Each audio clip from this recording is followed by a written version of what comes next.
আসসালামু আলাইকুম। এটাও একটা কাস্টমাইজিং করা কেক, হলুদ সন্ধ্যার। এই কেকটাও আপুর নিজের পছন্দ করে দিয়েছেন, ঠিক এভাবে বানানোর জন্য হয়তো চেষ্টা করেছে আপুর দেওয়া ডিজাইনটার মতো তৈরি করতে।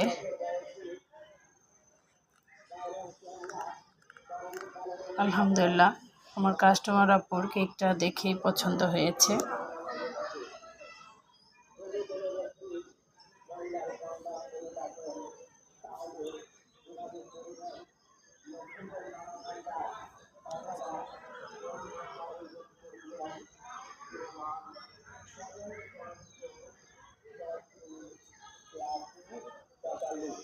যাদের কেকের ডিজাইনটা ভালো লাগে অবশ্যই কমেন্টস করে জানাবেন এবং সাবস্ক্রাইব করবেন।